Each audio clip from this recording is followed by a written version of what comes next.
It also meant that 2022 were a hard year for a lot of SaaS companies as well because it was not able to raise as much money as expected. We had a lot of traction back before, but just starting your own company and start making all the mistakes you're doing as you do. What is your main ICP? What should your product actually be like when you're going out and you start having this product? Does it actually work the way that you thought it would? Maybe it's not possible. The customers that you thought you were selling to, is it actually possible for us to help them in the same kind of way?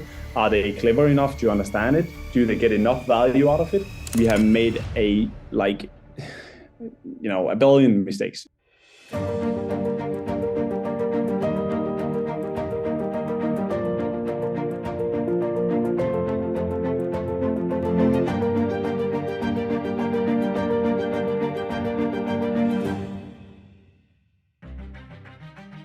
ท่ามกลางการแข่งขันที่สูงในโลกอีคอมเมิร์ซหรือที่เราเรียกกันว่าการซื้อขายสินค้าและบริการออนไลน์ผู้ประกอบการต่างหาวิถีทางเพื่อให้สินค้าของตนได้รับความสนใจจากลูกค้าและมียอดขายที่สูงขึ้นแต่การแข่งขันนี้ต้องแลกมากับต้นทุนที่สูงในการจ่ายราคาเพื่อเข้าถึงลูกค้าในโลกออนไลน์ให้ได้มากที่สุดKristoffer และทีมงานบริษัท Custimy ได้สร้างเครื่องมือที่จะช่วยผู้ประกอบการเหล่านี้ในการคำนวณความเสี่ยงของธุรกิจและคาดการณ์ผลประกอบการเพื่อลดต้นทุนที่จะต้องจ่ายและเพื่อช่วยธุรกิจขนาดกลางและขนาดย่อมหรือ SME ที่มีต้นทุนจำกัดพวกเขาได้เริ่มทำการ research และเก็บข้อมูลจากแหล่งข้อมูลต่างๆที่ทำให้เข้าใจลูกค้ามากขึ้นแล้วนำมาวิเคราะห์หาความเป็นไปได้ทดลองผ่านโมเดลที่ออกแบบไว้เพื่อให้ผลลัพธ์ออกมาดีที่สุดและเป็นประโยชน์กับผู้ประกอบการมากที่สุดอะไร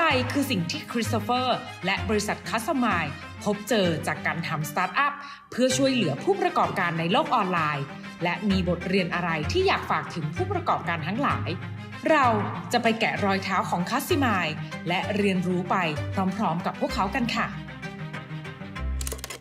Hi, I'm Kristoffer. I am the CPO and a co-founder of a SaaS company called Custimy, which we launched for around 3 years ago, trying to develop a product towards the e-commerce market in trying to help SMBs primarily in taking more data-driven decisions on a daily basis. So basically helping them being more profitable in general. How did Custimy start?The reason for Custimy started was that I was working in a company called Fertile, where I was the e-commerce manager. I was working in this company for 4 years, but in this period where I was working there, we were let's call it a small player in the market, in the Nordic market. And I was competing against very, very large enterprise companies that had 100x the same amount of revenue a year that we have. And that just meant that they had the possibilities to buying all the same products even cheaper.Because they were buying higher volumes. They had the opportunity to hire very, very skillful people, so like business intelligence people, business analytics people. At last, they also had the opportunity to be basically buying enterprise software that could help them taking more and better decisions. So helping hitting the customer at the right time with the right product, the right purpose, and all of these things when the customer were ready. And we didn't have any tools in that sense in the lower market for it because it was super expensive. So the whole idea which me and Martin, my partner, had were more like we wanted to enable all the small and medium enterprises in actually competing on the same kind of terms, at least data-wise, as the big enterprise companies. So they could take decision based on the same kind of data and information level that the big enterprise have.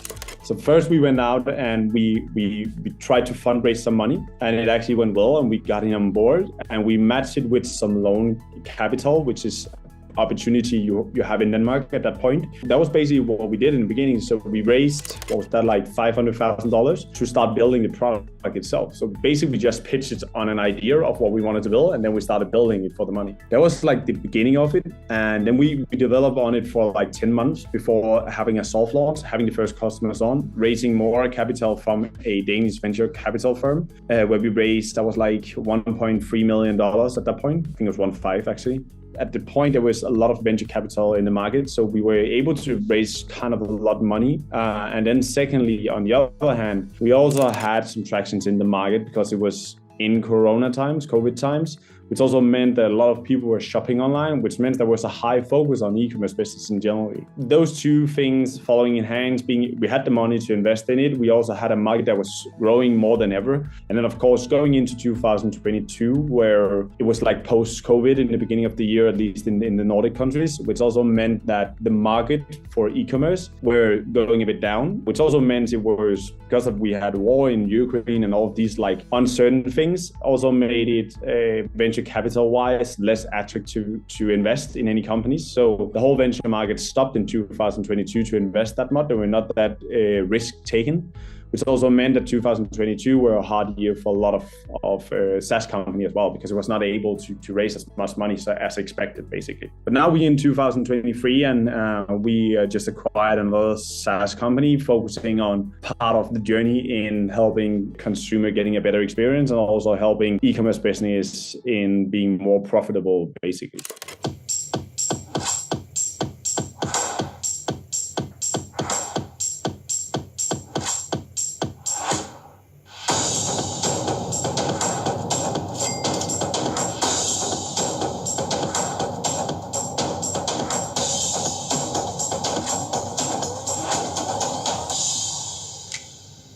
How do you use data to improve and leverage your business performance?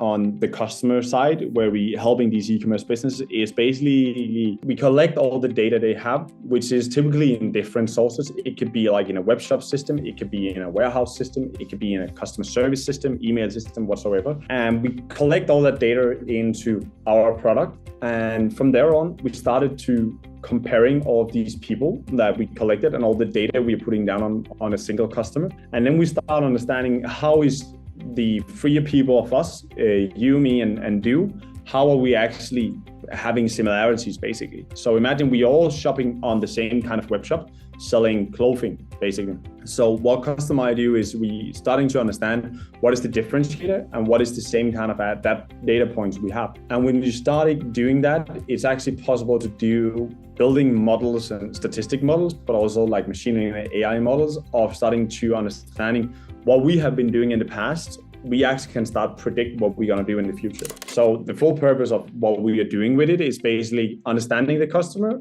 and set them up towards each other to figure out who is good and who is not that good. And then we try to help them saying, here we have a bunch of very good customers. We think you should activate them through sending them to TikTok and ask TikTok to try to help finding more similar people to these ones we know that is healthy for our business. So that's kind of the mindset we have of it. What we are focusing a lot on today is trying to validate our gut feeling, basically. So our customers' gut feeling, they typically have a gut feeling of saying, I think these customers are good. I think it would make sense to sell this kind of product and all of these different things. We use the infrastructure we have to try to help them test and validate these things. So we're talking about helping them creating a better customer lifetime value for their clients. So I think that is on the customer side of it. And then Custimy itself, of course, we still quite early in the journey. I think it's about having a good argument for doing the right things. So of course we are measuring a lot of things and you have to combine the gut feeling you have, but you just have to prove it somehow with a small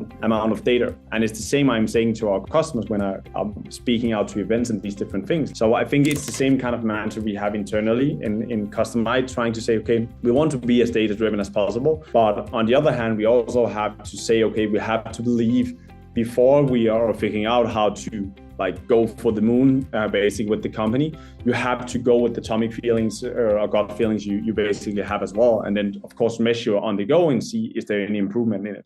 At the beginning stage of your business, any mistakes or obstacles or challenge that you face, and how did you get through it? When you're going into, I think at least when you're talking about venture-backed companies and the first-time founders that is founding a company for the first time, both me and Martin had a track record before, not from creating companies, for being in positions in companies that was quite valuable. I was a CMO and a CEO before, and Martin was the sales director in another company. We had a lot of traction back before, but just starting your own company and start making all the mistakes you're doing as you do. What is your main ICP? What should your product actually be like? And all the ideas you have of all these things because you had maybe some previous background for having an idea of it. When you're going out and you start having this product, does it actually work the way that you thought it would? Maybe it's not possible. Secondly, the customers that you thought you were selling to, is it actually possible for us to help them in the same kind of way? Are they clever enough to understand it? Do they get enough value out of it? That's a lot of the mistakes you naturally do, and you try to pivot all the time to try to mitigate into the lane where like it's going to be the fast track, because that's the rule of thumb when you're a venture-backed organization, right? But of course, we have made a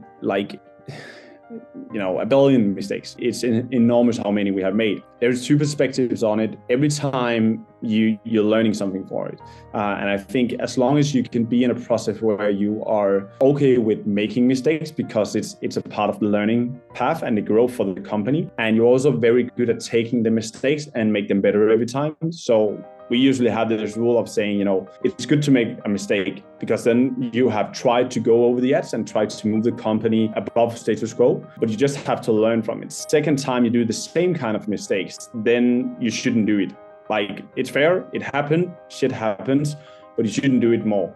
So I think the fastest growing companies is actually the ones that are willing to adopt on the mistakes that they're making and trying to pivot for it and do something that is more sustainable for the business. So from all the mistakes we have made, I think a combination of hiring the wrong people, and it's not because the people weren't skillful, it was just because that finding the right people for the period you are with the product, with the company, is an art itself. Like finding people that are matching in being in a startup company at the right point before a product market fit probably. People are a good match, but it's just for specific periods in the journey of the company. And I think that's probably one of the places where we have failed the most, to find the right people for the right periods. And then also understanding the economics of investing in what is actually making a return of investment short-term wise. Any lesson learned you want to share about like finding the right people?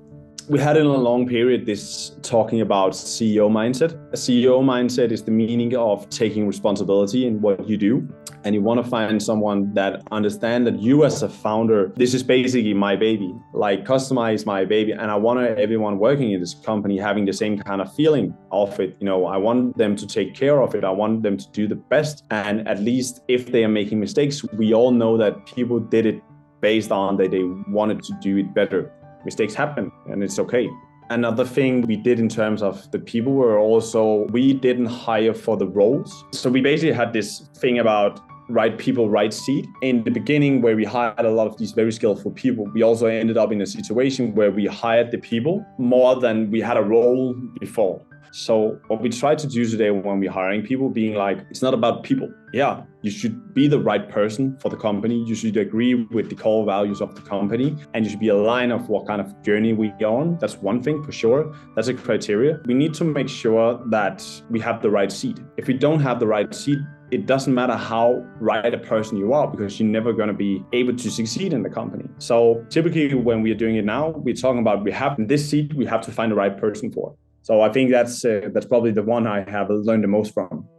What are some of the biggest challenges faced by marketers in the e-commerce industry, in your opinion? Of course, I've been on the other side, so I have faced a lot of them myself. I think like the biggest one, and I think it's across all industries basically when you're doing online advertisement, is attribution basically. So understanding how much value each individual channel is actually providing versus the amount of euros, dollars, whatever spent into it, the amount of money spent into it. I know that Google back in 2016, 17 hired 400 people to try to solve attribution. 2 years later, they fired them all. And I think we are still at that point today of saying, it's very, very hard to understand how people are feeling when they are seeing an advertisement. How much did that actually affect you to buy later on? That's the hardest term. It's not something Custimy want to solve, but what we basically want to do is try to take the action we know that exists, and we want to measure it on something more long-term than short-term, which attribution basically is. What we basically want to do is we want to try to help our customer more about saying, you have a gut feeling, which basically are part of the attribution. We basically want to have them to test off that gut feeling and see how the customer lifetime value of the customer improve over time. So I think the issue is that the market is basically focusing too much about what is right and what is wrong without having the opportunity to actually being able to measure it. And we cannot measure it the same kind of way, but we can measure parts of it, which is healthy for your business, which will be to improve like lifetime value. And then I think secondly, what I have faced the most is that partially a lot of e-commerce people think they are right always without having like the background, the data set for it. And I think that also often leads to they are always talking about average numbers. So when they are talking about how business is performing, then they're always talking about average. In the e-commerce world, being like there is a differentiator between people.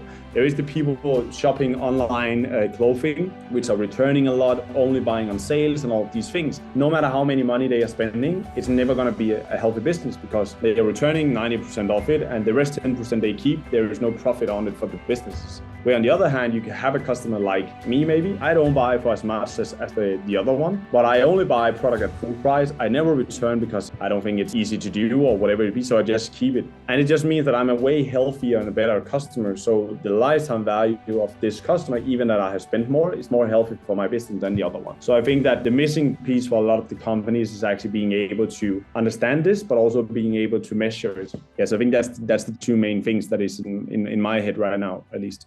Okay, so what are the future goals of Custimy, like in the next 5 years and 10 years ahead?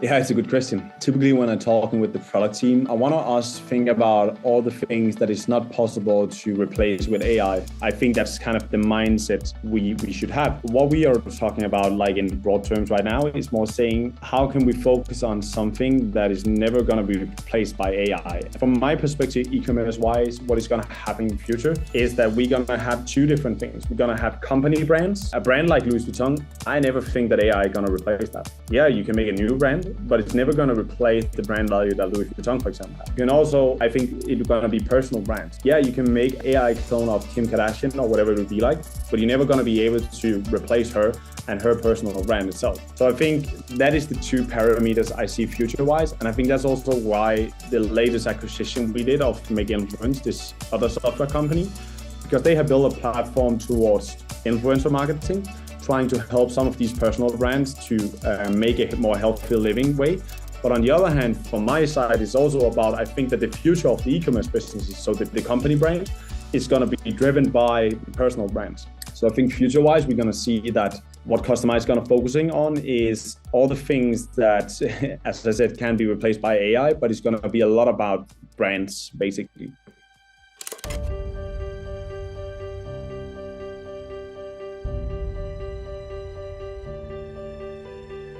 So last question for today. What are footprints and legacy that you think you and Custimy have left them on this world? I actually think probably it's partly two different things. One of them is being bold. The way of being bold in thinking of how you can do things differently, and it's okay to think big. And I think it's probably a lot something we talk about in Denmark, where we try to limitate people in being bold and having this like American dream thing where you're running for yourself and trying to build something big. That's one thing from like entrepreneur perspective. And then I think on a customer perspective, both our customer but also their customer is thinking about compliance first and be focusing on first-party data instead of using all this third-party and fourth-party data that have been laying on Facebook and Google's side for many years. Okay. That's all for today. Yeah! Great conversation. Perfect.